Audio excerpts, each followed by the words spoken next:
আসসালামু আলাইকুম। রায়পুরা বাজার থেকে নিয়ে রায়পুরা RKRM স্কুল সংলগ্ন যে রাস্তাটা আসছে রায়পুরা পৌরসভার ভিতরে 3 নং ওয়ার্ডে, সেই রাস্তাতে বিরাট দুর্নীতি চলতেছে। এই বিষয়ে এলাকাবাসী সবাই এক হয়ে এই দুর্নীতির অভিযোগটা আমাদের রায়পুরার মানবিক এমপি জনাব আশরাফুদ্দিন বুকুল সাহেবের কাছে আবদার জানাইতেছে, এটা যাতে সঠিকভাবে ম্যাপে যেভাবে আছে সেভাবে যাতে রাস্তাটা হয়।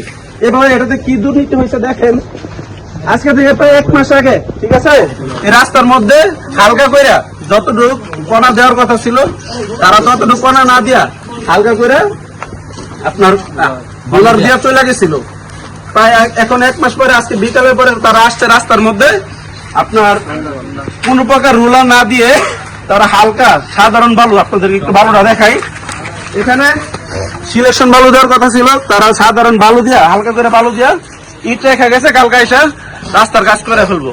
আমরা রায়পুরা মাটিতে এরকম দুর্নীতি চাই না, তাই আমরা রায়পুরা মানবিক এমপি জনাব আশরাফুদ্দিন বকুল সাহেবের কাছে আবদার রাখতেছি যাতে আমাদের রাস্তাটা সঠিকভাবে হয়।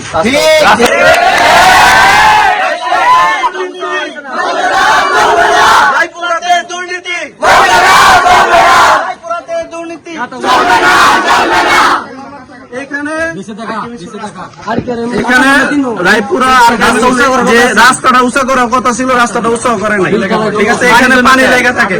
এসব দুর্নীতি আমরা চাই না, তাই রাস্তাটা আমাদের কাগজে যেভাবে লেখা আছে সেভাবে যেতে হয়, ঠিক আছে। রায়পুরা পৌরসভা 3 নং ওয়ার্ডে রায়পুরা বাজার থেকে RKRM স্কুলের সংলগ্ন যে রোডটা আসছে সেই রোডে দুর্নীতি চলতেছে, ঠিক আছে, ডাইরেক্ট দুর্নীতি। এটা রায়পুরাতে দুর্নীতি আশরাফ সাহেবের এলাকায় দুর্নীতি, মানবিক আশরাফ সাহেবের এলাকায় দুর্নীতি, 3 নং ওয়ার্ডের দুর্নীতি।